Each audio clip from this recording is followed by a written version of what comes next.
My name is Jessica. I'm 28 years old, and the last time I saw my family, my sister was screaming my name as bailiffs changed the locks on her front door. She called me a monster, a snake, a backstabber, and all I could think was, you have no idea how long I planned for this moment. You see, just 6 months earlier, she, along with my parents, had sat at our family dinner table and systematically dismantled my life in front of the man I loved, all for their own amusement. They thought they had broken me. They had no idea they'd just lit the fuse to the bomb that would detonate their entire world. They had underestimated me my entire life, and they were finally about to learn how much that mistake was going to cost them. And now please stop the video and subscribe to our channel.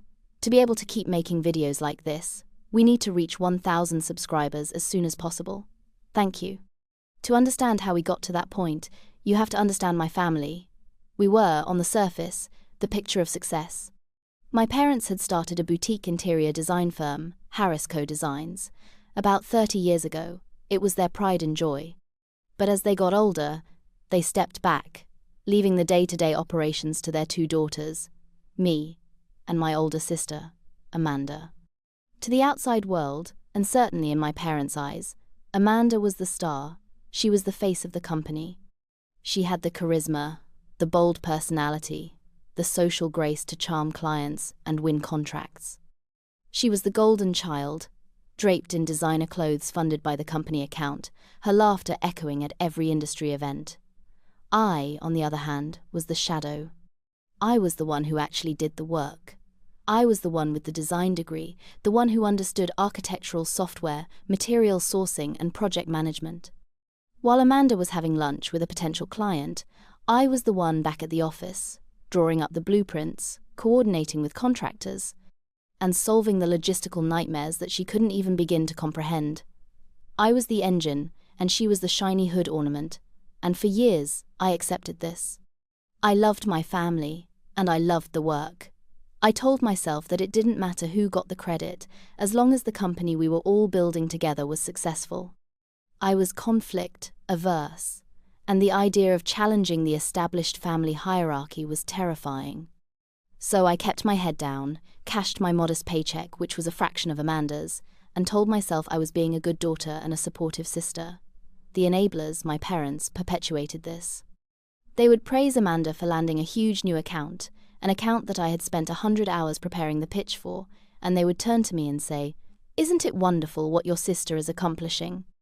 Jessica, we're so glad you're there to help her with the little details." The little details, that's what they called my entire contribution, my entire career. Then I met Mark. Mark was different. He was an architect I met on a joint project, and he saw my talent immediately. He saw me. He would look at my designs and see the thought, the precision, the artistry. He didn't see the little details. He saw the whole picture. For the first time, I felt truly seen by someone outside of my own head. Our relationship blossomed quickly, and he became my rock, my confidant, my biggest supporter. He was the one who first planted the seed of doubt in my mind. He would ask gentle questions like, "Are you sure you're being compensated fairly for your work?" Or, "It seems like you're doing the job of 3 people. Does Amanda appreciate how much you do?" I would always brush it off, conditioned by years of prioritizing family peace over my own self-worth. But the questions lingered. He was the first real ally I ever had, the first person to validate the quiet, simmering resentment that I had been suppressing for years. And it was because of him, because of how much I loved him and valued his opinion of me, that the events of that fateful dinner became not just another humiliation, but the catalyst for a revolution. The dinner was supposed to be a celebration. It was my parents' 35th wedding anniversary, and we were all gathered at their house, the one I had essentially redesigned for them 2 years prior, a fact that was never mentioned. I was excited, if a little nervous, for Mark to be there. I wanted them to see me through his eyes, to see the competent, valuable person he saw. How naive I was. The evening started with the usual passive aggression. My mother commented on my simple black dress, noting that Amanda's designer gown must have cost a fortune, but she deserves to spoil herself, she works so hard. My father asked Mark what he did for a living, and upon hearing he was an architect, he clapped him on the back and said, "Oh, an architect! You and Amanda must have so much to talk about." As if I wasn't even in the room. I could feel Mark's hand tighten on my thigh under the table, a small gesture of support. But it was Amanda who turned the evening from uncomfortable to unbearable. After a few glasses of expensive wine, her favorite social lubricant, she leaned forward with a malicious glint in her eye. "Oh, Mark," she began, her voice dripping with faux sweetness. "You have to hear the most hilarious story about Jessica from when we were kids." And she proceeded to recount a deeply embarrassing story from my teenage years, a story I had told her in confidence, embellishing it to make me sound pathetic and foolish. My parents roared with laughter, the enablers enjoying the show. I felt my face burn with shame. Mark was stony-faced, not even cracking a smile. But she wasn't done. The main course was a calculated assault. "You know, Jessica is so funny," she said to Mark, ignoring me completely. "She sits in that little office all day, playing with her computer programs. I keep telling her she needs to get out more, be more ambitious, but I guess some people are just meant for the background." The word background hung in the air, a deliberate, poisoned dart. My father chimed in. "Well, someone has to handle the paperwork. Not everyone can be a rainmaker like you, Amanda." They were defining me, diminishing me, packaging me up as the dull, unambitious little sister for Mark's consumption. They weren't just insulting me, they were trying to poison his view of me, to ensure that I stayed in the box they had built. The final blow came during dessert. Amanda, with a triumphant smirk, announced she was buying a new condo in the city's most expensive district. "A little reward for that big hotel contract I landed," she said, looking right at me. The hotel contract I had spent 3 months of sleepless nights on. The one where I had personally developed a revolutionary new design concept that had won over the client, the one Amanda had presented as her own. She then turned to me, her voice now a condescending purr, and said, "Don't worry, Jess. Once I'm settled in, you can come over and help me pick out paint colors. You're so good at those little things."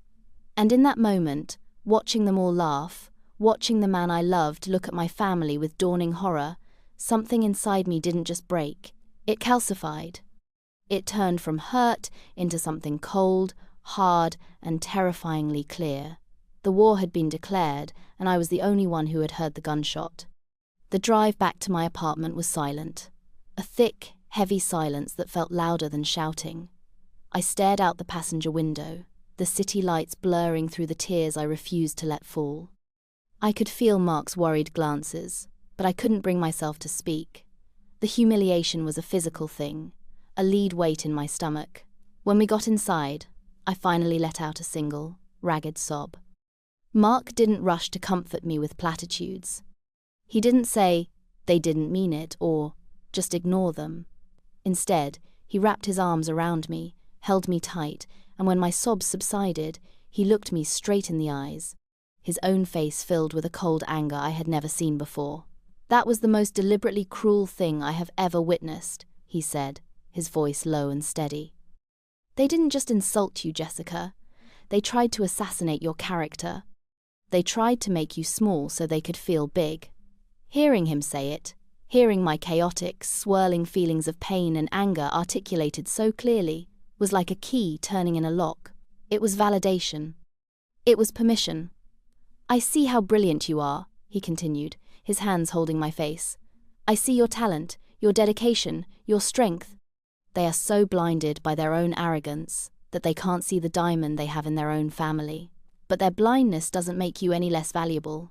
His words were a balm on the raw wound of my pride. He was my ally, my anchor in that storm of emotion. He wasn't just offering sympathy, he was offering strength. "So," he said, his tone shifting from comforting to strategic, "what do you want to do about it? You can let this crush you, or you can decide that you are done. You can decide that you are going to take back your power. Whatever you choose, I am with you, 100%. We stayed up all night talking. For the first time, I let all the years of resentment pour out of me. Every project I'd managed that Amanda took credit for, every dismissive comment from my parents, every time I was made to feel like a glorified assistant in the company, I was single-handedly keeping afloat. By the time the sun started to rise, the tears were gone. The hurt was still there, but it was no longer the dominant emotion. It had been burned away by a cold, quiet rage. A resolve had settled deep in my bones. I looked at Mark, my partner, my ally, and I said, I'm not just going to quit, I'm going to take what's mine. I built that company with my own 2 hands. And I'm going to take it back. He simply nodded, a slow, determined smile spreading across his face. Good, he said. Let's make a plan. The underestimated achiever was finally awake, and she was ready to get to work. My transformation began the very next day. I walked into the office of Harris Co. Designs, and for the first time I didn't see it as my family's company. I saw it as a crime scene, and I was the lead detective. My demeanor had to be perfect. On the outside, I was the same old Jessica. Quiet, withdrawn, perhaps a little sullen from the dinner, which was exactly the behavior they expected. They interpreted my silence as defeat, as me licking my wounds. My mother even called to tell me to not be so sensitive and to apologize to Amanda for making things awkward. This was the level of their delusion. It was this arrogance, this complete inability to see me as a strategic thinker, that would become my greatest weapon. The dramatic irony was a constant, private source of strength. While Amanda was loudly taking a call about her new condo's custom cabinetry, I was quietly in my office, not sulking, but beginning my forensic audit of our entire operation. My first step was data acquisition. For years, I had been the one to manage our digital and physical files because Amanda found it tedious. Now, this tedious task was my treasure trove. I bought a 2 terabyte external hard drive and began a systematic campaign of duplication. I copied every project file from the last 5 years, every design blueprint, every client communication chain. I paid special attention to the emails. The ones where a client would email me directly with praise. Jessica, this is brilliant, exactly what we wanted, only for Amanda to reply. All from her account, so glad my vision came to life. Thanks to my sister for helping with the execution. I saved them all, creating a meticulous timeline of my work and her credit stealing. It was a mountain of evidence, and it grew larger every day. Next, I moved on to the financials. As the unofficial bookkeeper, I had full access to our accounting software. I always handled the invoicing and payroll, while Amanda handled the company credit cards. She'd always just handed me a thick stack of receipts at the end of the month, mumbling something about client expenses. I had never questioned it. Now, I questioned everything. I started a new secret spreadsheet. I went back 3 years, line by line, cross-referencing every single charge on Amanda's card with our project files. A lunch with a client? I'd check the calendar. If there was no meeting, I flagged it. A charge for office supplies from a luxury brand? Flagged. Slowly, a sickening picture began to emerge. It wasn't just a few fudged expenses, it was systematic, blatant embezzlement. Thousands of dollars on designer clothes, spa weekends, lavish dinners with her friends, all coded as business development or client entertainment. The new condo she had bragged about? She'd used a $30,000 company check as part of her down payment, labeling it as a deposit for a commercial lease. This was my smoking gun. This was no longer just a case of her taking credit. This was a felony. And she was so arrogant, so certain of her untouchable status, that she barely even tried to hide it. She was handing me the rope to hang her with, and I was patiently, methodically, tying the noose. With a hard drive full of irrefutable evidence, my next step was to find the right legal counsel. This couldn't be a family friend or some local lawyer my parents knew. I needed a shark. I needed someone who wouldn't be intimidated by my family's reputation, and who would see this not as a messy domestic dispute, but as the corporate malfeasance it was. Mark, ever the perfect ally, used his professional network to get me a recommendation. That's how I found myself in the sleek, intimidatingly modern office of Ms. Eleanor Davies. She was in her late 50s, with sharp, intelligent eyes, and a reputation for being a formidable litigator. She was the very picture of a scrupulous professional. I was nervous as I sat across the polished mahogany desk from her. I felt like a child telling on my sister. But as I started to speak, my voice grew steady. I laid out the story logically, chronologically, just as I had organized the files on my hard drive. I started with the operational structure, my role versus my sister's, and the history of her taking credit for my work. Ms. Davies listened patiently, her expression unreadable. I could tell she was thinking this was just another case of family squabbling, perhaps leading to a simple partnership dissolution. She was professional, but I didn't feel that she was truly on my side yet. Then I plugged the hard drive into the large monitor on her desk. "Here is the project portfolio from the last 5 years," I said. I opened the file for the hotel contract, the one Amanda had just used to justify her new condo. I showed her my initial concept sketches, the architectural software files with my user ID and thousands of hours of logged work, the email chain where the client praised my specific design choices.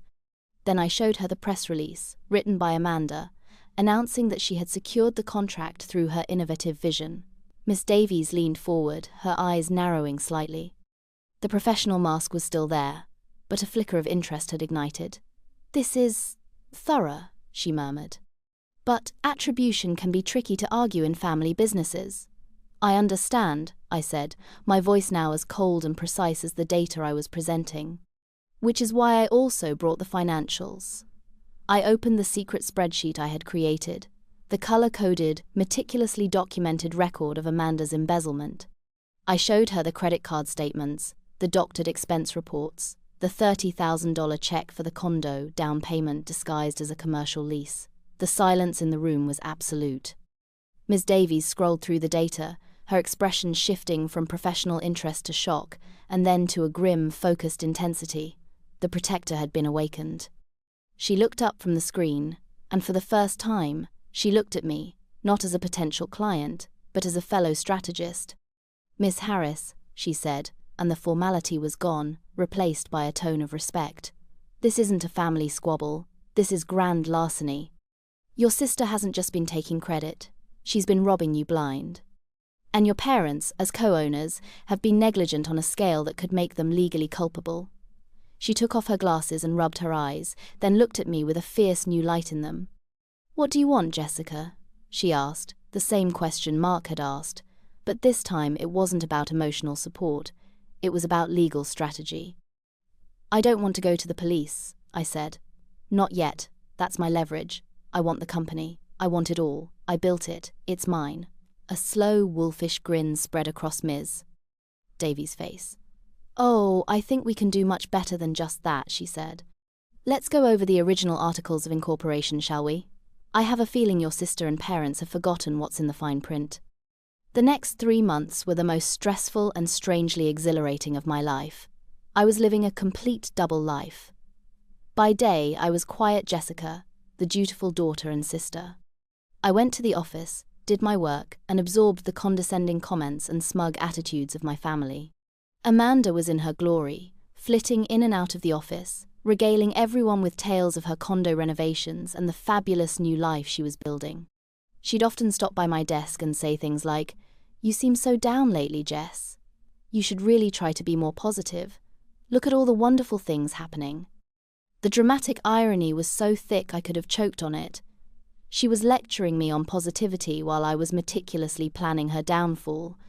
My parents would call and ask why I hadn't been to family dinner. "Amanda misses you," my mother would say. "You know how much she values your support." Every word they spoke was fuel.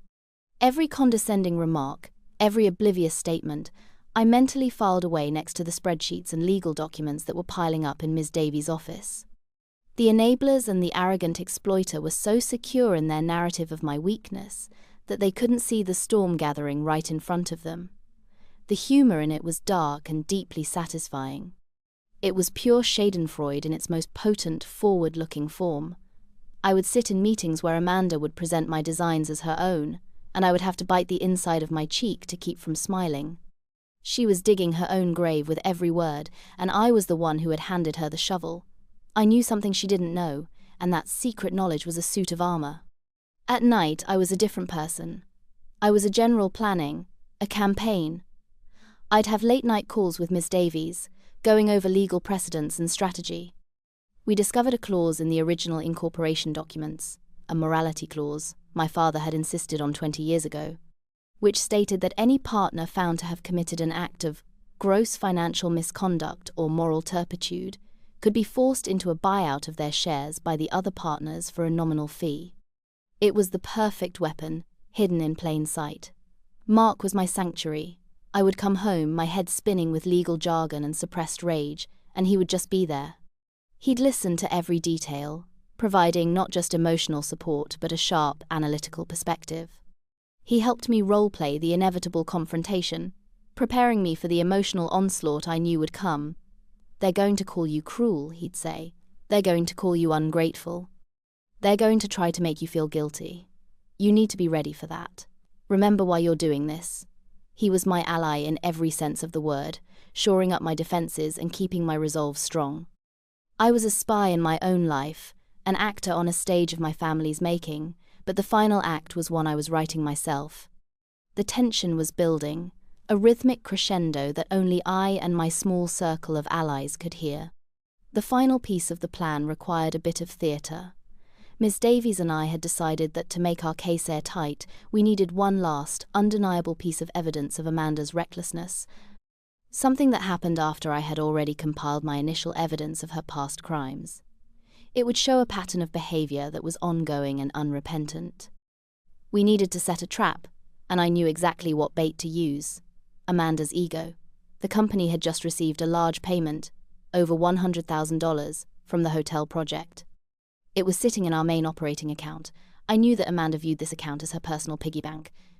I also knew that her condo renovation was getting more and more expensive, and she had been complaining about being cash poor despite her extravagant lifestyle. So, I engineered a problem. I went to her with a stack of invoices from our suppliers, some of which I had strategically delayed submitting. "Amanda," I said, adopting my most helpless, overwhelmed tone. "I'm a bit swamped. We have about $40,000 in supplier invoices that are past due. I'm worried it's going to affect our credit rating with them." I watched her face.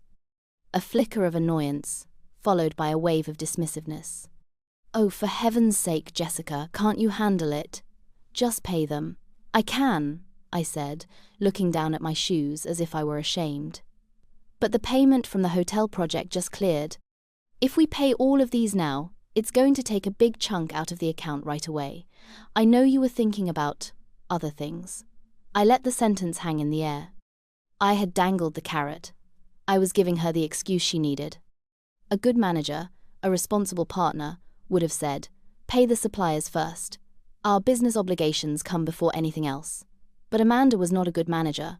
She was an arrogant exploiter. "Don't be so dramatic," she scoffed.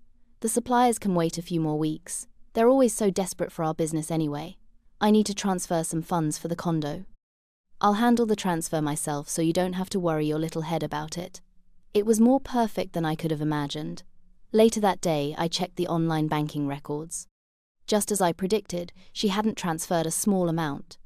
She had transferred a staggering $60,000 directly from the company account to her personal account, labeling the transaction shareholder distribution A. Harris. There was, of course, no corresponding distribution for the other shareholders, me and my parents. It was blatant, it was arrogant, and it was the final nail in her coffin. I immediately downloaded the bank statement, saved it as a PDF, and emailed it to Ms. Davies with a simple subject line: "Checkmate." The trap had been sprung, and the prey had walked right into it, blinded by her own greed and her complete underestimation of the quiet woman in the corner office.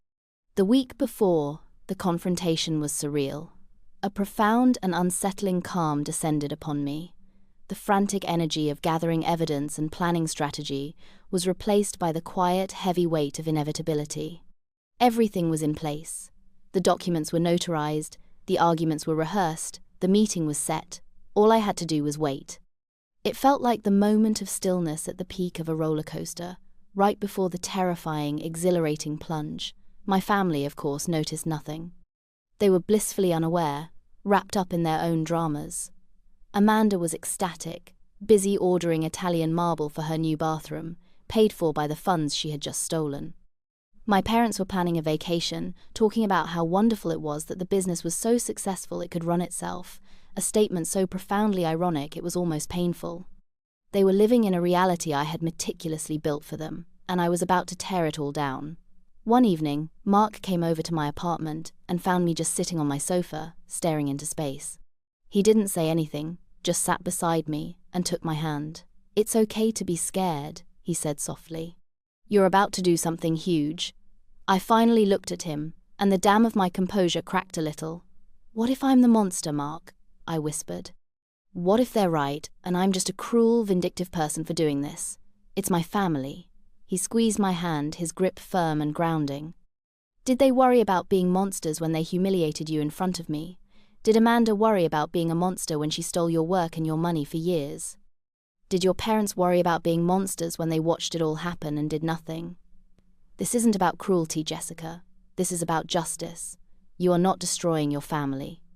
You are escaping a toxic system that was destroying you. You are choosing yourself. And that is the bravest thing a person can do." His words resented me.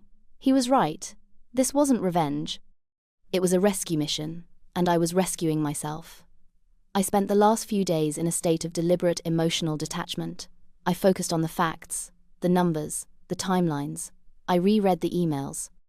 I looked at the spreadsheet of embezzled funds.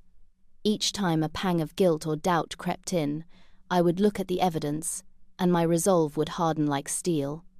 I was not the villain in this story. I was the protagonist who was finally, after years of abuse, writing her own ending. The night before the meeting, I couldn't sleep, but I wasn't anxious. I was ready. I laid out my clothes for the next day, a simple, severe, dark grey suit. It was my armor. I felt like a soldier preparing for a battle that was already won, a battle where the outcome was certain because the other side had no idea they were even on the field. The calm before the storm was the most peaceful I had felt in years, because I knew that after the thunder and the lightning, there would finally be clear skies. The morning of the confrontation, I woke up with a clarity I had never known. I walked into the Harris Co.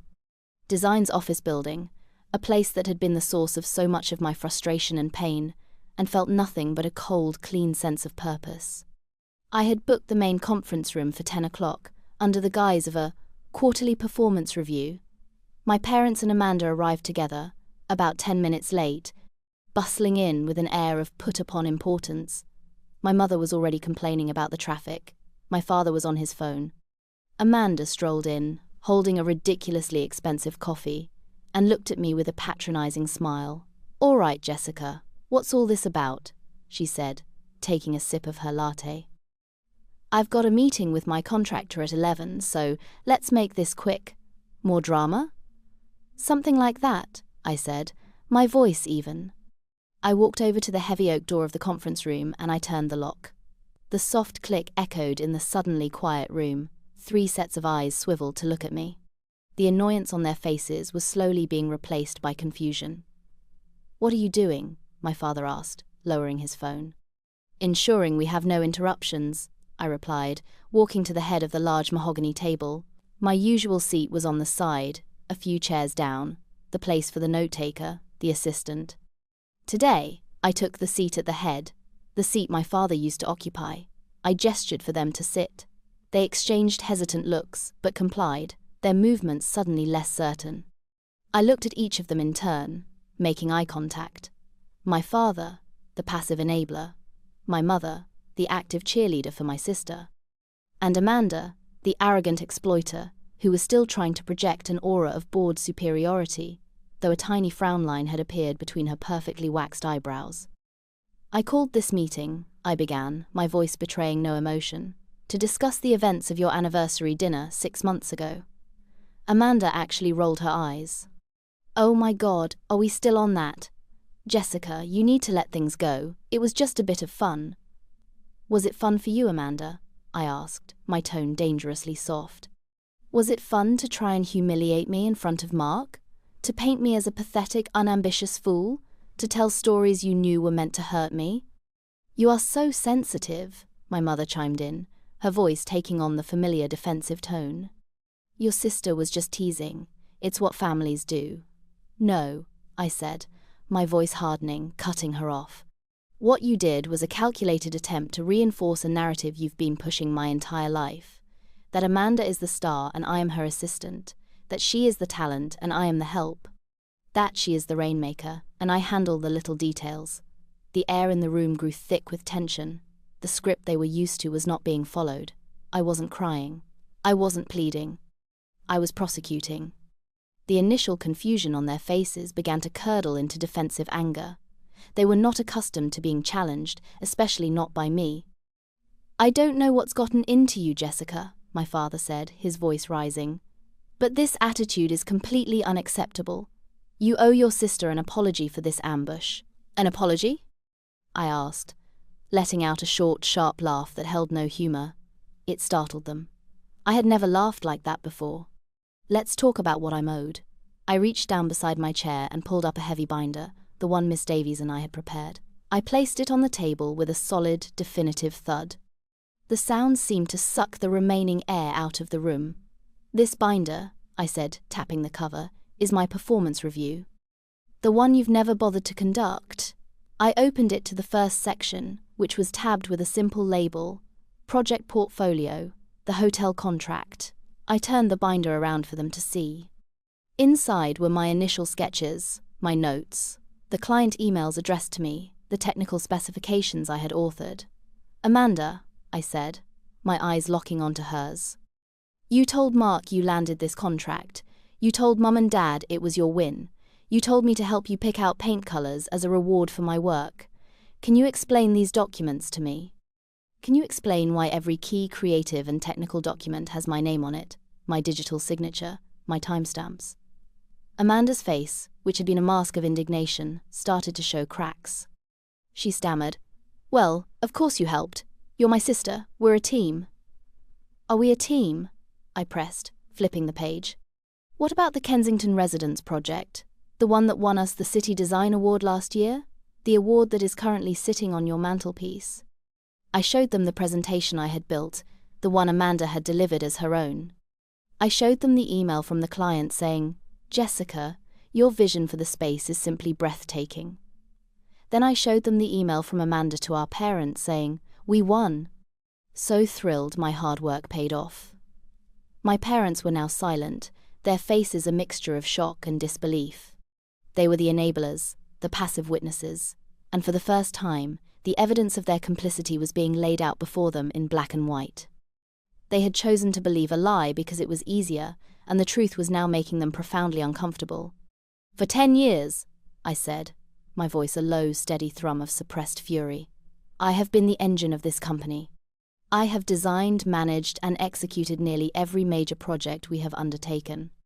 And for 10 years, you have taken the credit, the money, and the glory, while dismissing me as your helper." Amanda, seeing her usual tactics of bluster and charm failing, resorted to pure denial. "You're lying. You're twisting things. You've always been jealous of me."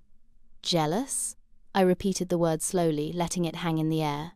"Oh, Amanda, we are so far past jealousy. Jealousy is what I felt when I was 22. What I feel now is much, much colder. Let's move on to the next section, shall we? This one is labeled Financials. And that's when I saw the first flicker of genuine fear in my sister's eyes. This was the moment, the turning point of the entire confrontation, the pivot upon which their world was about to break. All the arrogance, all the smug dismissal, was about to be burned away by the harsh, unforgiving light of financial reality. I flipped to the next section of the binder. It was filled with spreadsheets, bank statements, and credit card reports, all neatly organized. The playful, ironic humor I had felt while compiling this was gone, replaced by the grim satisfaction of a hunter cornering her prey. "As you know," I said, my voice now devoid of any warmth, becoming the clinical, precise instrument of my lawyer, "I have been handling the company's bookkeeping for the past 8 years. A tedious job you never wanted, Amanda, but it has provided me with a unique insight into the company's cash flow." I slid a single sheet of paper across the table to her. It was a summary of her corporate credit card expenses for the last fiscal year, broken down by category. "You spent $19,000 on clothing and accessories, $17,000 on spa and travel, $24,000 on meals and entertainment, a total of over $75,000 in personal expenses charged to the company." Amanda stared at the paper, her face draining of color. "Those were client expenses, business development. You can't prove they weren't." Her voice was a little too loud, a little too shrill. The panic was setting in. "Can't I?" I replied calmly. I tapped the thick binder. In here, I have cross-referenced every single one of these charges with your official calendar and our client records. The weekend spa trip to Napa, there were no clients in Napa. The $5,000 shopping spree in New York, you listed it as sourcing materials, but the only materials you sourced were from Chanel and Gucci. The weekly $1,000 dinners at that fancy restaurant downtown. They were always with your friends, none of whom are our clients. My parents were staring at Amanda, their faces etched with dawning horror. They had enabled her, yes, but they had always believed in her fundamental, if flamboyant, competence. They thought she was a star, not a thief. Amanda, is this true? My mother whispered, her voice trembling. But I wasn't finished. I pulled out the final, most damning document, a copy of the bank transfer for $60,000 from the Harris Co. operating account to her personal checking account, dated just 2 weeks ago, the smoking gun. And then there is this, I said, placing it in the center of the table. $60,000. You labeled it a shareholder distribution. Funny, because as a 30% shareholder myself, I don't recall receiving my distribution. Mom, Dad, did you receive yours? I looked at my parents. They just stared at the paper, speechless. Their world was visibly crumbling. The golden child was a fraud and a felon. The family business they had built was a piggy bank for her lavish lifestyle. That money, I said, my gaze returning to my sister who now looked physically ill, was for our suppliers. To pay the invoices you told me to ignore. You didn't just steal from the company, Amanda. You committed wire fraud. You embezzled funds. These aren't little details, are they? These are felonies. The word hung in the air, heavy and lethal, felony. The bravado, the arrogance, the lifetime of unearned confidence, all of it shattered in the face of that one, simple, legal term. Amanda opened her mouth, but no sound came out. She was broken. And I had been the one to do it. The silence in the room was absolute, broken only by a small, choked gasp from my mother. Amanda was ashen, her eyes wide with a terror so profound it was almost pitiful. My father looked like he had aged 10 years in the last 10 minutes. The power dynamic had not just shifted, it had been completely and irrevocably inverted. I let the silence stretch, allowing the full weight of their new reality to sink in. I was no longer the quiet little sister. I was the one holding all the cards. So, I said, my voice calm and deliberate, breaking the stillness. We find ourselves at a crossroads, and you have 2 paths you can choose. I have had my lawyer, Miss Eleanor Davies, prepare the paperwork for both options. I reached into my briefcase and pulled out 2 folders, placing them side by side on the table. Option 1, I said, tapping the folder on the left. I take this binder and the digital copies of everything in it to the district attorney's office. I file a police report for grand larceny and wire fraud against Amanda. Given the amount and the deliberate nature of the deception, the DA will almost certainly prosecute. Amanda will face a criminal trial. She will likely serve jail time. The company will be audited, your negligence as majority shareholders will be exposed, and the scandal will destroy the Harris Co. name forever. You will lose everything. Your reputation, your savings, your daughter. I paused, letting them absorb the horror of that scenario. Then I tapped the folder on the right. Then there is option 2, I continued. Inside this folder is a share transfer agreement and a new operating agreement for the company. You, Mom and Dad, will sign over your 60% ownership to me, effective immediately. Amanda will sign over her 10%. I will become the sole owner of Harris Co. Designs. Amanda finally found her voice, a strangled, desperate cry. You can't. The company is worth millions. The company is worth millions because of my work. I corrected her, my voice like ice. But I am a generous person. So, under this agreement, Mom and Dad will receive a small, fixed annuity from the profits, enough to live comfortably, contingent on their complete and total non-involvement in the business forever. Amanda, I said, looking directly at her, will receive a severance package, $1. The cruelty of it was deliberate, a symbolic repayment for every time they had made me feel worthless. You have 1 hour to decide, I concluded. Miss Davies is in the office next door with a notary. If you choose option 2, We sign today, and this binder gets locked in a safe. If you don't, I make a phone call and your lives as you know them are over. The choice is yours." The moment I finished speaking, the room exploded. It was a maelstrom of desperation and rage. Amanda was the first to break, her terror mutating into a wild, screeching fury. "You can't do this. You monster, you vindictive, jealous snake." She stood up so fast, her chair screeched back against the floor. "After everything I've done for you, I gave you a place in this company." My mother, a moment ago in shock, now rushed to Amanda's defense, her maternal instincts overriding all logic. "Jessica, for God's sake, this is your sister, your family. You would destroy your own sister over some money. After everything we have given you." It was exactly what Mark had predicted. The accusations of cruelty, of ingratitude. But I was prepared. Their words, which once would have shattered me, now felt like pathetic, misfired arrows. I remained seated, my hands folded calmly on the table in front of me. "Everything you've given me?" I asked, my voice dangerously quiet. "You gave me a job with a demeaning title and a salary that was a fraction of my value. You gave me years of condescension and dismissal. You gave me the honor of watching my sister steal my work and my future, while you applauded her for it. Don't you dare speak to me of gratitude." My father, who had been silent and grey-faced, finally spoke, his voice a low plea. "Jessie, please, don't do this. We can fix it. We'll pay the money back. We'll give you a raise, a new title, whatever you want." "What I want," I said, cutting him off, my voice hard as flint, "is justice.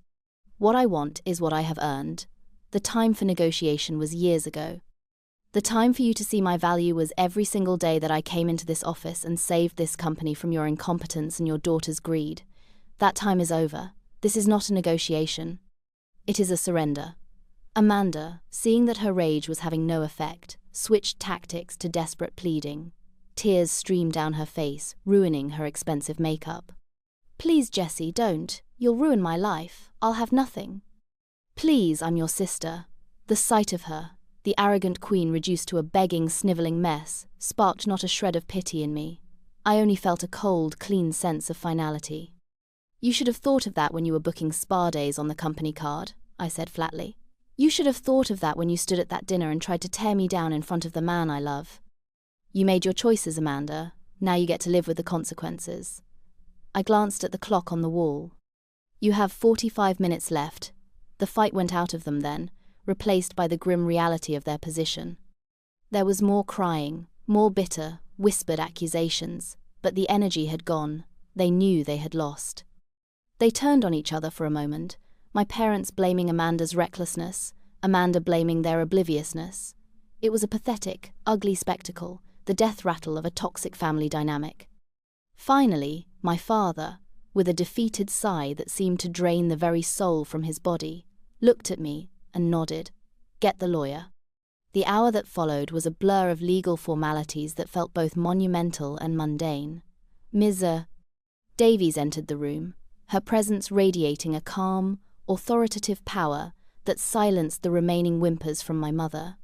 She didn't gloat. She was all business, her voice crisp and professional, as she explained the terms of each document in clear, simple language. She was there to ensure the surrender was executed flawlessly. I watched them sign the papers, their hands trembling. My father, his face a mask of weary resignation. My mother, with tears dripping onto the thick, important-looking paper.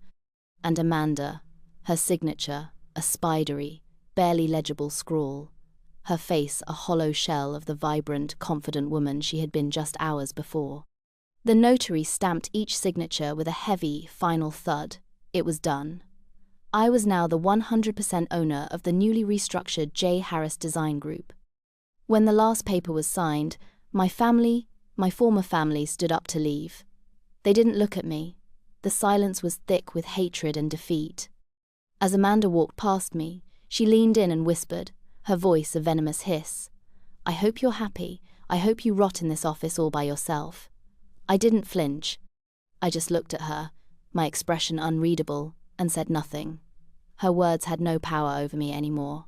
After they were gone, Miss Davies packed the signed documents into her briefcase. She turned to me, and for the first time, her professional demeanor softened into a genuine, respectful smile. "Congratulations, Jessica," she said. "You did it." We shook hands, and as she left, I was alone in the conference room. My conference room, my company. The first thing I did was call a locksmith to change every lock in the building. The second was to call security to ensure my family members were no longer permitted on the premises.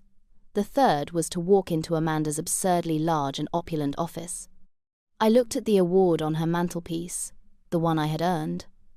I looked at the expensive art on the walls, paid for with my labor. I didn't feel a rush of triumphant joy. I felt quiet. I felt a sense of profound and utter peace. Later that day, news of the hostile takeover, worded much more diplomatically in the official email I sent to staff, began to spread. I called a company-wide meeting. I announced my new ownership, and I announced an immediate 10% across-the-board raise for every employee except myself. The looks of shock and then dawning joy on the faces of my staff, the ones who had seen the real dynamic for years, was the first real reward. I promoted our head draftsman, a man of immense talent whom Amanda had always dismissed, to be my new second-in-command. In one day, I had started to undo years of toxic leadership. That evening, I went home to Mark. He had a bottle of champagne waiting. We didn't celebrate wildly. We just sat on the sofa, and I leaned my head on his shoulder, utterly and completely exhausted. "You were incredible," he said softly. I just nodded, too tired to speak. The war was over. The hard part, building the peace, was just beginning. And for the first time in my life, I was truly in charge of the construction. The months that followed were a period of intense work and profound reinvention. I threw myself into rebuilding the company in my own image. I renamed it Precision Design Group, a name that reflected my own values of accuracy, quality, and integrity. I met with every client, big and small, to reassure them of the company's stability and to reintroduce myself, not as the woman in the background, but as the creative force and new leader. The response was overwhelmingly positive. Many of them, it turned out, had always known who was really doing the work. They were relieved to be dealing with me directly. The business didn't just survive, it thrived. Profits in the first 6 months under my leadership were up 20%, a direct result of eliminating Amanda's extravagant and fraudulent expenses and my more efficient project management. I gave the staff another round of bonuses. The office atmosphere transformed from one of tense, quiet resentment to a vibrant, collaborative, and creative hub. The best part was seeing my team flourish now that they were no longer living under the shadow of Amanda's ego. As for my former family, their downfall was as swift as it was predictable. The news of Amanda being forced out of her own family company spread like wildfire through their social circle. The official story was a vague one about creative differences, but the rumors were far more dramatic and much closer to the truth. Amanda, cut off from the company funds that had fueled her entire existence, had to sell her new condo at a loss before she had even fully moved in. She sold her luxury car and moved into a small rental apartment.